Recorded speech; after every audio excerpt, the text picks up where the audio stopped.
The drizzle had turned to a steady rain by the time Flight Lieutenant James Hartley arrived at RAF West Malling on a November evening in 1943.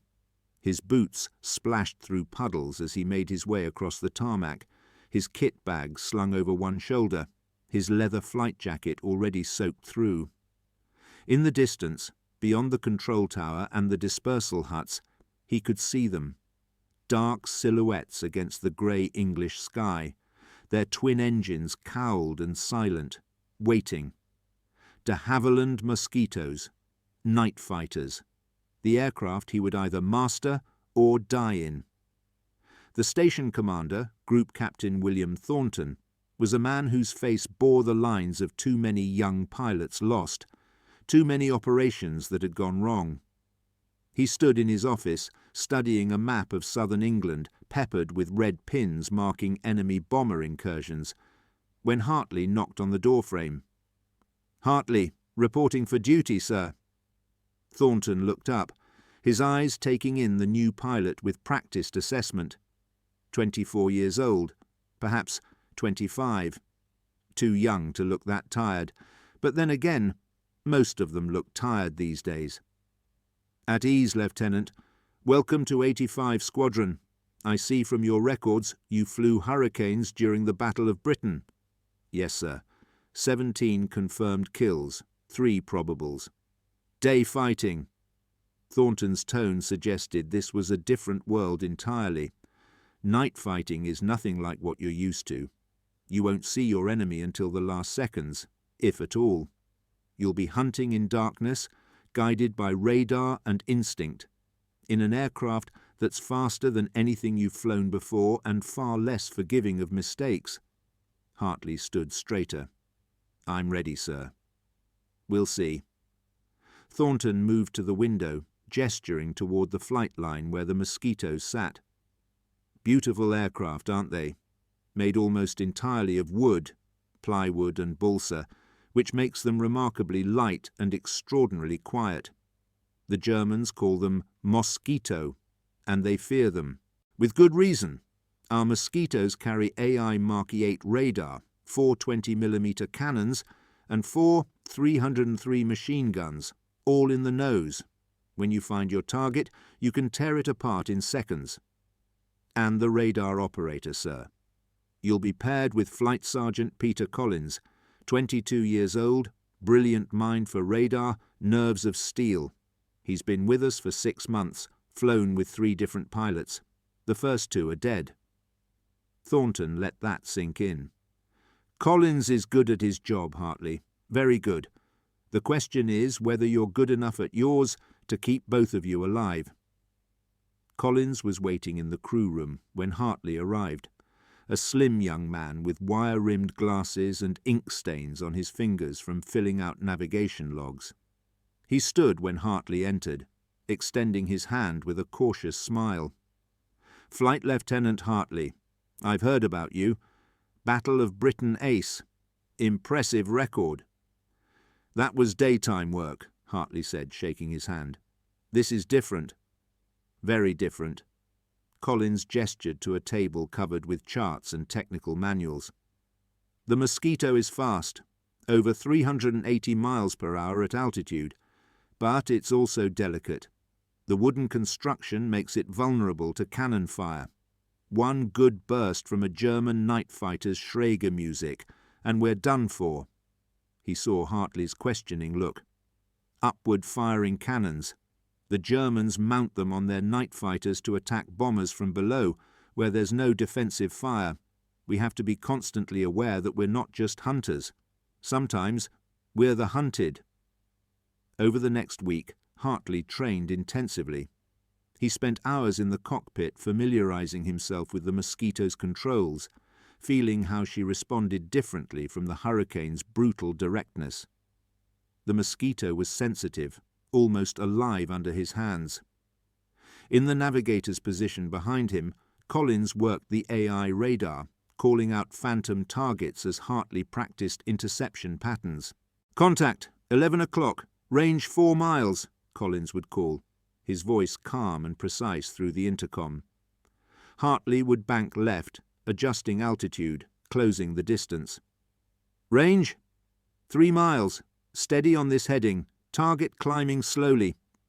"Roger. Maintaining pursuit."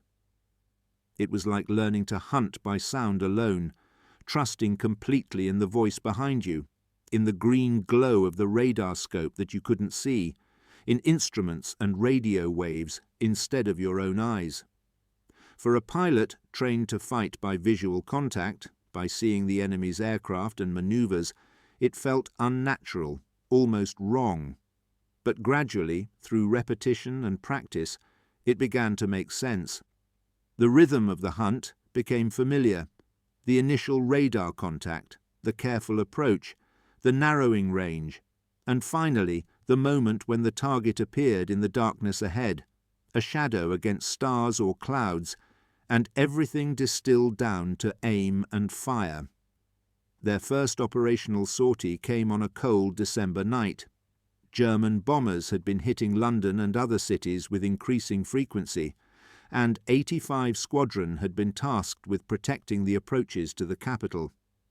Hartley and Collins took off at 2130 hours, climbing into darkness so complete it felt like being swallowed by a vast black mouth. The Mosquito's engines thrummed smoothly, twin Rolls-Royce Merlins purring with power. At 15,000 feet, with the altimeter steady and the compass heading west-southwest, they entered their patrol pattern. Below them, invisible in the blackness, England slept. Above them, stars wheeled in their ancient patterns, indifferent to human conflicts. "Ground control has a bogey," Collins said suddenly, his voice sharp with attention. "Bearing 270, range 12 miles, altitude 14,000 feet. Looks like a bomber heading for London." Hartley's hands tightened on the control column.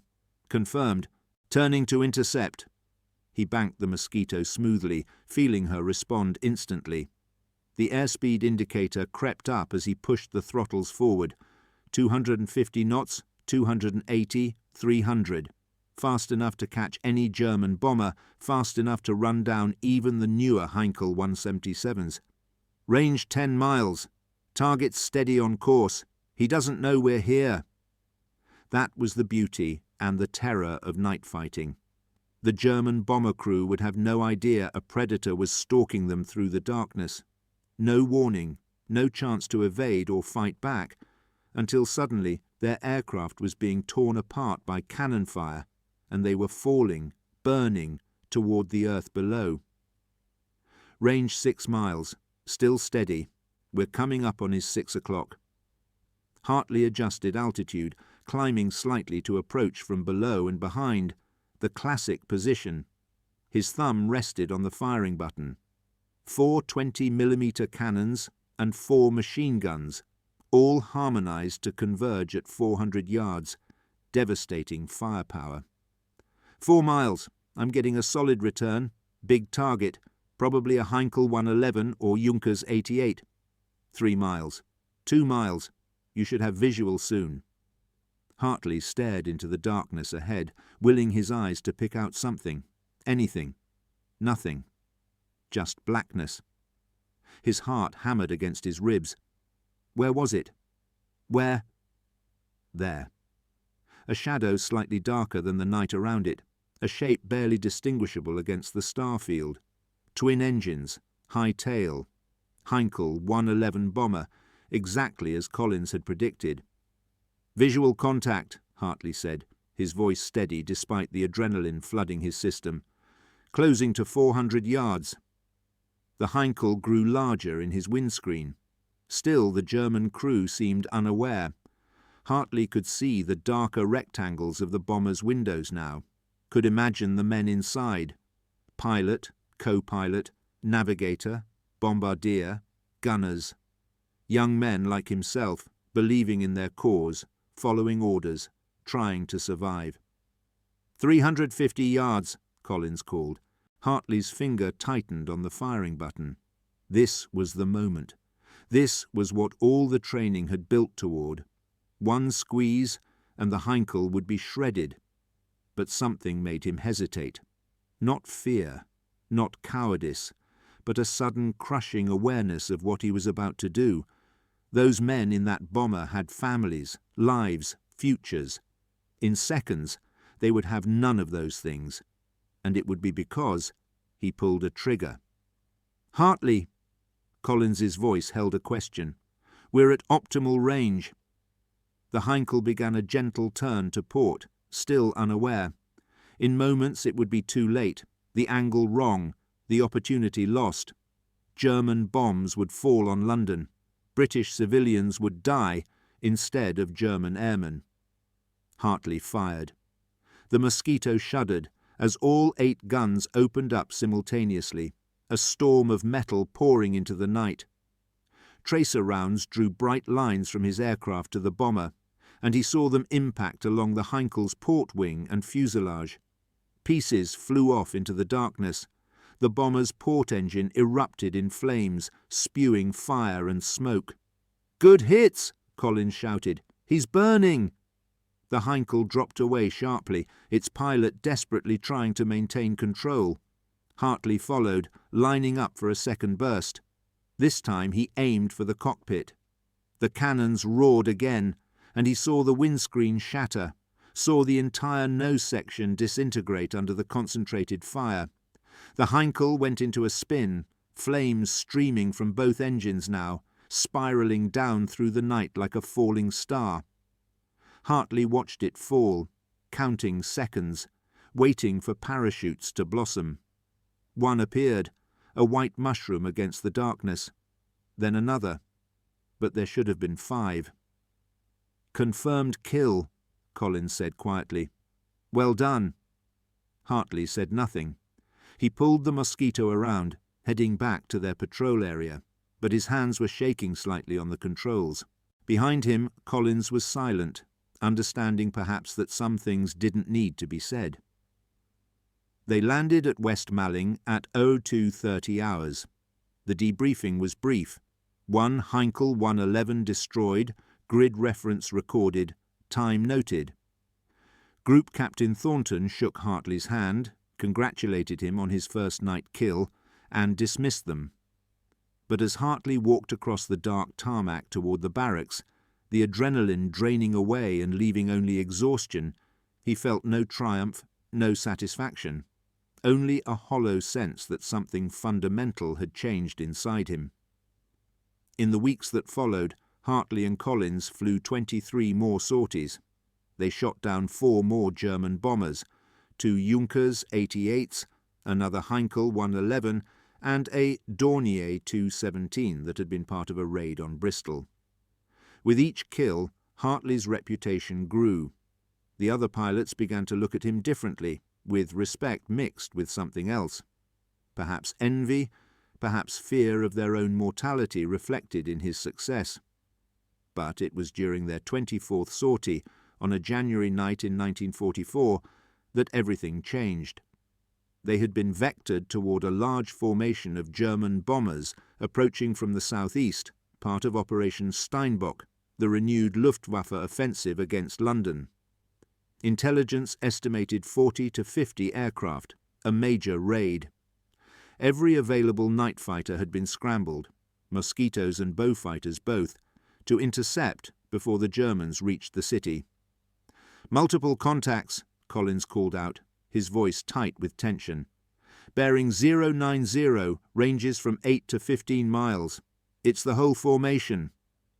Hartley pushed the throttles forward, climbing to match the Germans' altitude of 18,000 feet. Around them in the darkness, other RAF night fighters were converging on the same target, though they were invisible to each other, separated by miles and the impenetrable black of the winter sky. "Closest contact bearing 085, range 6 miles, Collins updated. "He's breaking away from the main formation. Possible straggler." "Confirmed. Pursuing." The chase took them south, away from the main bomber stream. The German aircraft, Collins identified it as a Junkers 88 from the radar return, was flying slower than the others, possibly damaged from earlier encounters with coastal anti-aircraft fire. Easy prey. But as they closed to 2 miles, Collins's voice suddenly sharpened with alarm. "New contact! Behind us! Range 4 miles! Closing fast!" Hartley's blood ran cold. They were being hunted. "It's too fast for a bomber," Collins continued, his words coming rapidly now. "Has to be a night fighter. Heinkel 219 or possibly a Junkers 88C. Hartley, he's got us." The hunter had become the hunted. Somewhere in the darkness behind them, a German night fighter pilot was doing exactly what Hartley had been trained to do. Tracking them on radar, closing the distance, preparing to open fire with upward-angled cannons that would tear through the Mosquito's wooden belly like paper. "Break right," Collins shouted. Hartley threw the Mosquito into a violent banking turn, the airframe groaning under the G-forces. Behind them, tracer rounds lanced through the space where they had been seconds before, bright lines of death in the night. The German had opened fire. "He's following! Range 3 miles and closing!" Hartley pushed the nose down, diving, picking up speed. The Mosquito was fast, one of the fastest aircraft in the sky, but so was the Heinkel 219, and the German pilot clearly knew what he was doing. "Hartley, the Junkers is getting away," Collins said. "We're heading in the wrong direction." "Forget the Junkers. We need to lose this bastard or we're dead." Another burst of cannon fire, closer this time. Hartley felt impacts on the starboard wing, heard the distinctive sound of wood splintering. The Mosquito shuddered, but held together. For now. "Range 2 miles. He's still closing." An idea formed in Hartley's mind, desperate but possibly effective. "Collins, can you still track the Junkers?" "What? Yes, but—" "Give me a heading. We're going to use him." "You're insane." "Heading, now." 070, range 5 miles. Hartley pulled out of the dive and turned onto the new heading, racing toward the German bomber with the night fighter still in pursuit. The three aircraft formed a deadly chain across the dark sky, the lumbering Junkers, unaware of the drama playing out behind it, the Mosquito fleeing for its life, and the Heinkel 219 closing in for the kill. "Range to Junkers, 3 miles, Collins called. "The night fighter is still with us. 2 miles back. Keep tracking both of them. Tell me when we're at 1 mile from the Junkers." The seconds stretched out like hours. Hartley could hear his own breathing, harsh and rapid in his oxygen mask. His hands were steady on the controls now, all fear burned away by the intensity of concentration.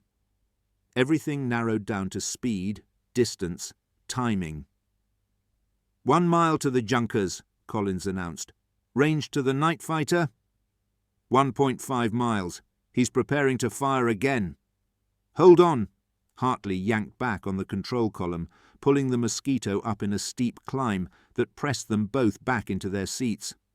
The engines screamed as he pushed them past their limits, the airframe trembling with the strain. Up, up, trading speed for altitude, pulling a vertical reversal that would have been suicide in a heavier aircraft. Below them, the German night fighter tried to follow but couldn't match the Mosquito's climb rate, and directly ahead of the Heinkel 219, suddenly illuminated in its own headlamps as the pilot desperately tried to track the Mosquito upward, was the Junkers 88 bomber. The night fighter pilot had perhaps 1 second to react, not enough. The two German aircraft collided in a catastrophic impact, the Heinkel's nose smashing into the Junkers port wing. Both aircraft disintegrated in a ball of fire and debris, their fuel tanks exploding, pieces spinning away into the darkness below. Hartley levelled off at 22,000 feet, his heart hammering so hard he thought it might burst through his ribs. Below and behind them, burning wreckage spiralled toward the English Channel. 2 German aircraft destroyed, 6 or 7 men dead, perhaps more. But he and Collins were alive. "Jesus Christ," Collins whispered. "Jesus Christ, Hartley, that was—" "Insane," Hartley finished. "You said it yourself." "I was going to say brilliant." terrifying and brilliant. They returned to West Malling in silence, both men processing what had just happened. The debriefing took longer this time. Group Captain Thornton listened to their account with increasing incredulity, then made them repeat it twice more while he verified details against radar plots from ground control. 2 aircraft destroyed with not a single shot fired, Thornton said finally. I've never heard of anything like it. The brass is going to love this story, Hartley. You'll probably get a medal. But Hartley felt no pride, only exhaustion and a strange detachment. He had killed more men tonight, not through skill or courage, but through a desperate gambit that had worked through luck as much as planning. The line between hero and survivor seemed increasingly blurred. The medal came through 6 weeks later, the Distinguished Flying Cross, presented by an Air Vice Marshal at a ceremony attended by other pilots and ground crew. Hartley stood at attention while the citation was read, listing his victories: 7 confirmed kills, multiple successful patrols, exceptional skill and courage in combat. His mother sent a letter saying how proud his father would have been. Fellow pilots bought him drinks at the officers' mess. But that night, alone in his bunk, Hartley lay awake, listening to the sound of mosquitoes taking off for patrol, their engines fading into the distance, and wondered how many of those pilots would come back, wondered how much longer his own luck would hold, wondered if the men he'd killed had mothers who wrote them letters, fathers who would have been proud. In March 1944, Hartley and Collins were transferred to No. 100 Group, the specialized unit formed to provide support for Bomber Command's raids over Germany. Their new assignment was more dangerous than defensive patrols over England. They would be intruders, flying deep into enemy territory to hunt German night fighters over their own airfields, disrupting their operations, creating havoc. The Mosquito they were assigned was a newer mark, equipped with serrate radar that could detect emissions from German Liechtenstein radar systems. It meant they could now hunt other night fighters, tracking them by their own radar signals. Hunter hunting hunter, an endless, deadly spiral. Their first intruder mission launched from RAF Little Snoring on a moonless night in late March. The target was a Luftwaffe night fighter base near Hanover, where intelligence indicated several units equipped with Messerschmitt Bf 110 and Junkers 88 night fighters were stationed. The plan was simple: arrive as German fighters were returning from their own operations, catch them in the vulnerable moments of landing approach, and shoot them down before they could touch ground. It's called Mosquito Schreck, Thornton had explained during the briefing. Mosquito terror. The Germans are beginning to fear us more than they fear the bombers.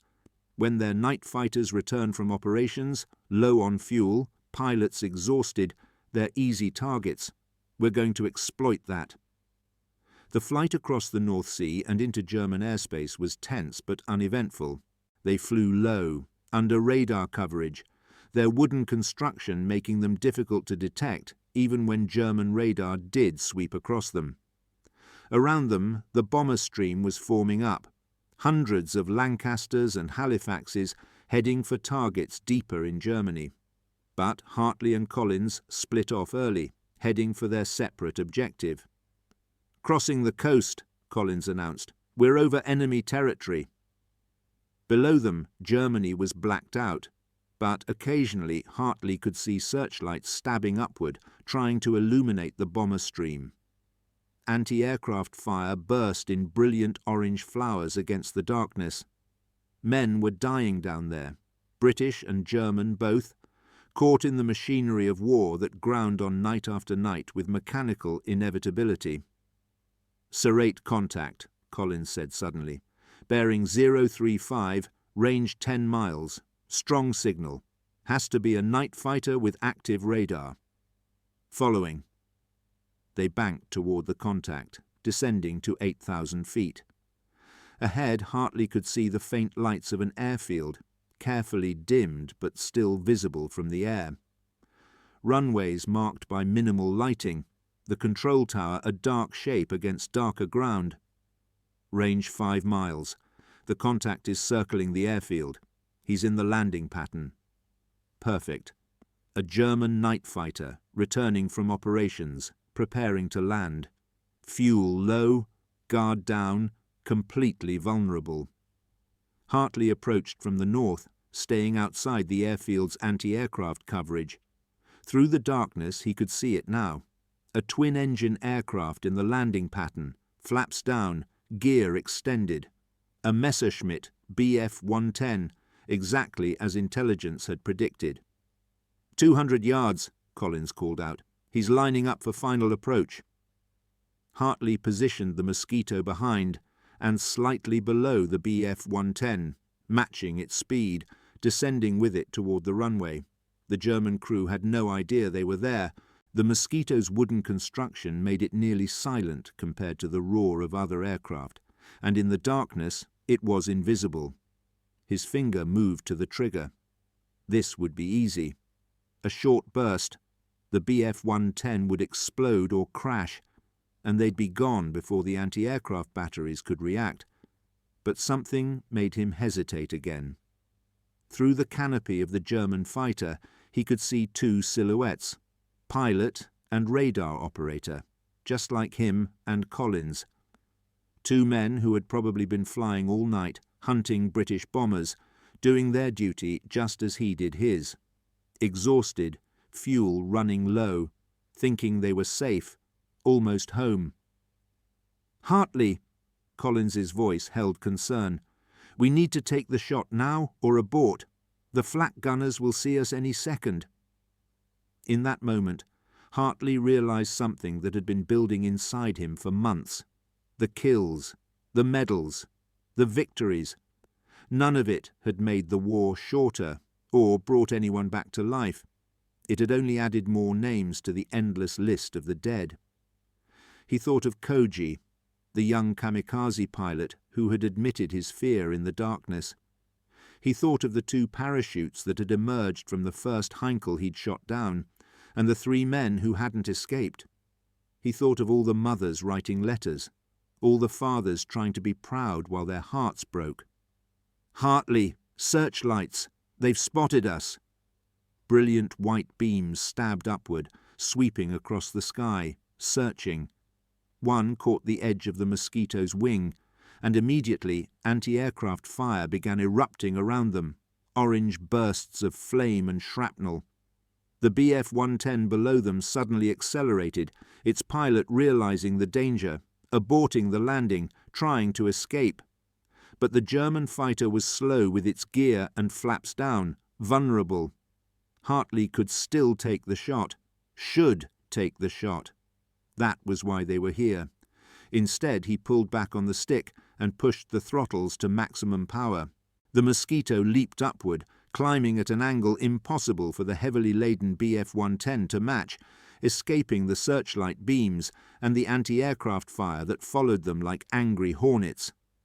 "What are you doing?" Collins shouted. "We had him." "I know." "Then why?" "Because I'm tired of killing people who are just trying to get home, Collins. I'm tired of being death in the darkness." They flew west in silence, leaving the German airfield behind, its alarm sirens wailing into the night. Below them, the Bf 110 would be landing safely, its crew shaken but alive. And somewhere in Germany, 2 families would not receive telegrams tomorrow. "They'll court-martial you for this," Collins said quietly, refusing to engage, disobeying orders. "I know. I'll back whatever story you tell them. Engine trouble, radar malfunction, whatever you need." Hartley was surprised by the offer. "Why would you do that?" "Because I've been in the back of this aircraft for 8 months, listening to men die over the radio, watching radar contacts disappear when we shoot them down, counting parachutes that never appear. And I'm tired too, Hartley. I'm so bloody tired of it all." Collins paused. "Maybe letting one German crew live doesn't change anything. Maybe it's meaningless in the grand scheme of this war. But it means something to me. It means we're still human." They crossed the coast and headed out over the North Sea. Dawn was beginning to break in the east, painting the sky in shades of pink and gold. Below them, the water stretched to the horizon, peaceful and indifferent to human conflict. "Collins," Hartley said, "when we land, I'm going to report exactly what happened. No lies, no excuses. I'll face whatever consequences come. Then I'll report the same. We're in this together." The flight back to Little Snoring seemed to take forever, and no time at all. As they approached the airfield, Hartley could see other Mosquitoes already on the ground, their crews climbing out, ground crews swarming to refuel and rearm them for another mission. The machinery of war perpetually in motion. They landed smoothly, taxied to their dispersal point, and shut down the engines. In the sudden silence, with only the ticking of cooling metal and the distant sounds of the airfield, they sat without moving. "Ready?" Collins asked. "No, but let's go anyway." Group Captain Thornton was waiting for them in the debriefing room, along with an intelligence officer and a stenographer.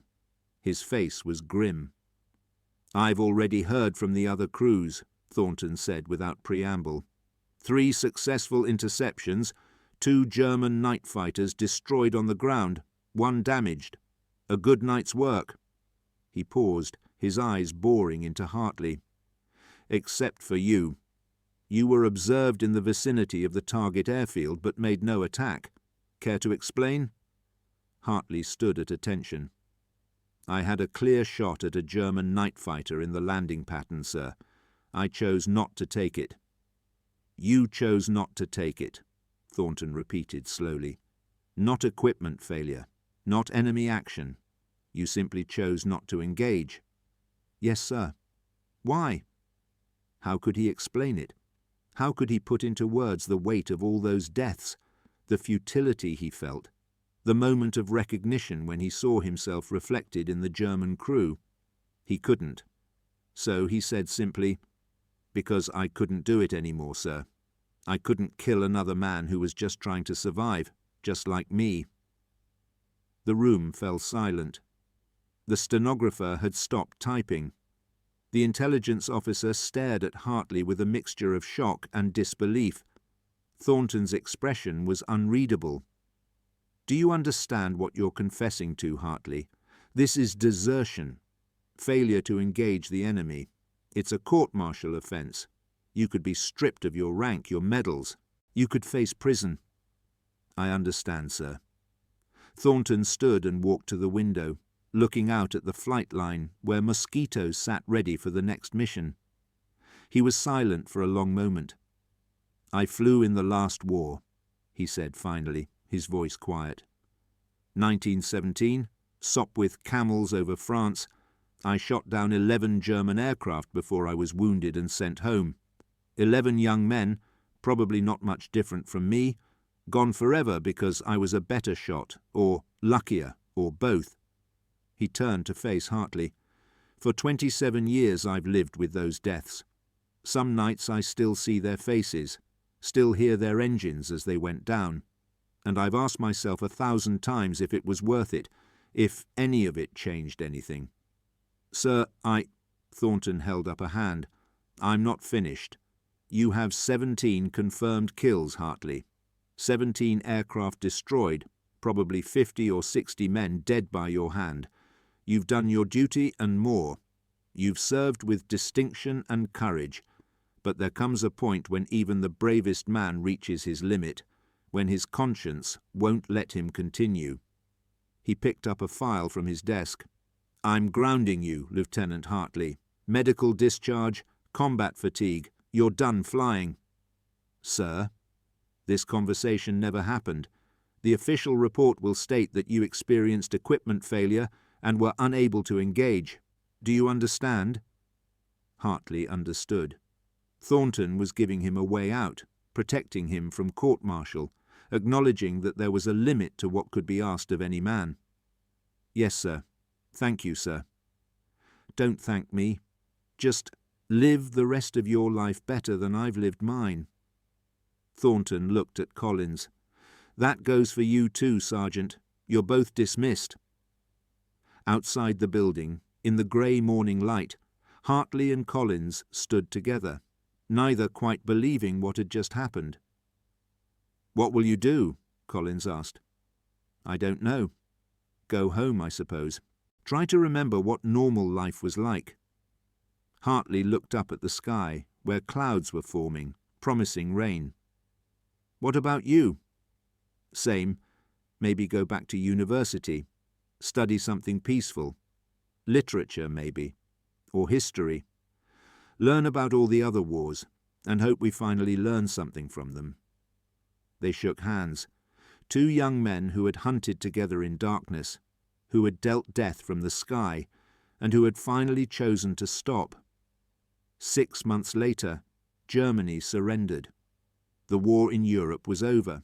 Hartley returned to his family's home in Yorkshire, where his mother cried when she saw him and held him for a long time without speaking.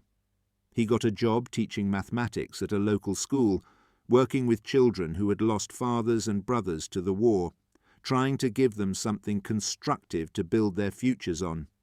He never flew again, never wanted to. The nightmares came occasionally, dreams of burning aircraft, of faces in cockpits, of the silent approach through darkness before the guns opened fire. But they became less frequent with time. 10 years after the war, Hartley received a letter postmarked from Hamburg. Inside was a short note in careful English. "My name is Klaus Reinhardt. I was a radar operator in the Luftwaffe, flying Messerschmitt Bf 110 night fighters. In March 1944, my pilot and I were returning from a mission when a British mosquito caught us in the landing pattern at our base near Hanover. We were helpless, certain we would die. But the mosquito pilot didn't fire. He let us live. I don't know why. I don't know if you are that pilot. But if you are, I wanted you to know that because of your mercy that night, I lived to see my daughter born, to rebuild my country, to teach my children that even in war, there can be humanity.